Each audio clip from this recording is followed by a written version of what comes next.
Weightlifting is just a great challenge, and it's incredibly rare to have an EB survivor lifting weights.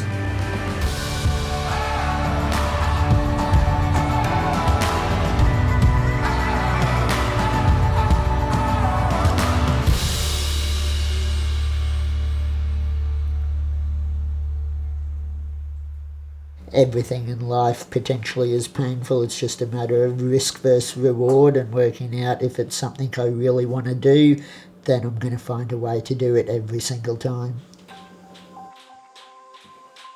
My name is Dean Clifford and I'm 38 years old.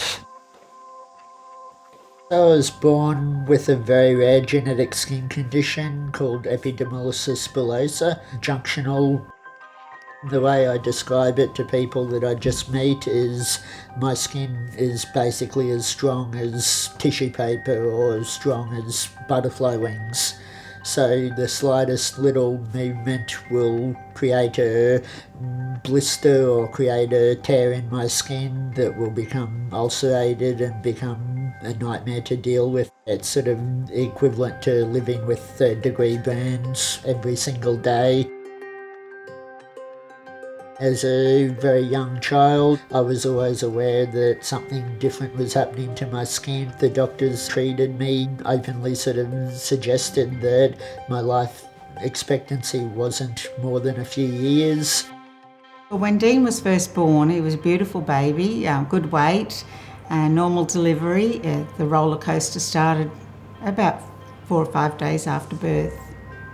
The doctors painted a very bleak picture. When he was about a year old, we thought, well, maybe 2 years, 3 years we'd have. EB affected growing up a lot because of the trauma to my skin and the severe blood loss and severe loss of vital nutrients, because I was always trying to be so active and as active as everybody else. Growing up, it seemed to affect predominantly my face. Kids my age would be very scared to be around the scary looking person. I can't ever recall not having pain in my life, and it's always there, but you can still get on and live your life.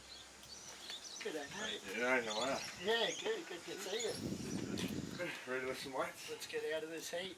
Weightlifting, it was never something that I anticipated, and I was hanging out at one of my really good mates, and he knew that I had a fair bit of upper body strength as well from everything that I did, and we were sort of mucking around, and he sort of said, well, can you do 5 push-ups? And I was able to do 5 push-ups, and he said, well, can you do 5 more? And everything that he asked me to do, I was able to do.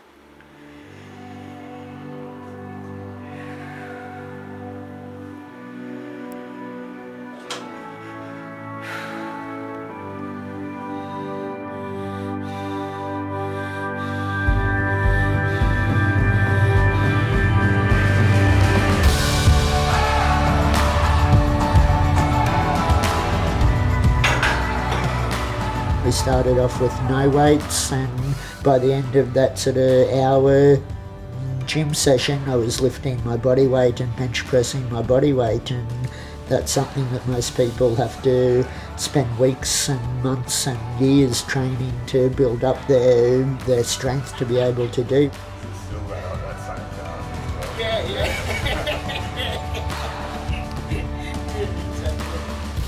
The heaviest weight I've bench pressed is 150 kilos, which at the time was, I think it was about 205% of my body weight.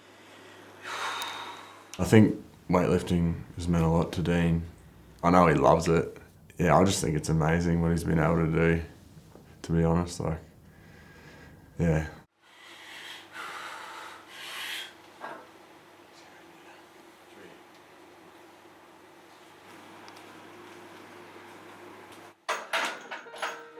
Is it painful to do weightlifting with EB? Everything in life is painful, from the smallest things to the biggest things. So yes, weightlifting is incredibly painful. I would say to him sometimes, just take it easy. But no, if he wanted to do something, he was going to do it.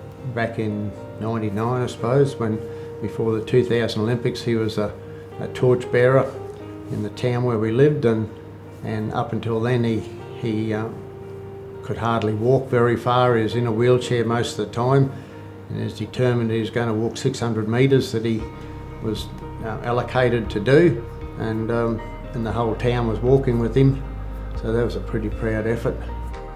So I've recently been selected to be a participant in the Queen's Baton Relay in the 2018 Commonwealth Games, which is a huge thrill to me to be able to almost recreate the achievement of the 2000 Olympic torch run. Driving around, he's doing what he wants, he's got a job that he loves motivational speaking.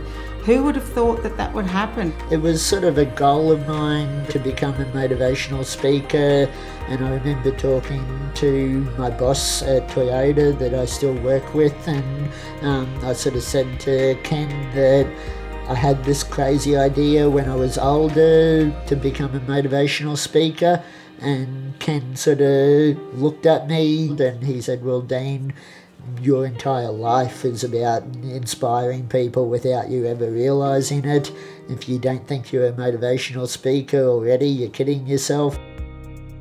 The message I'm always trying to spread is basically to be true to yourself and to sort of find that thing that makes your life special, that people can hopefully see and look past my skin condition to see somebody pretty amazing achieving some phenomenal things in his own life. The 3 words that I live my life by, with my motto being to never admit defeat.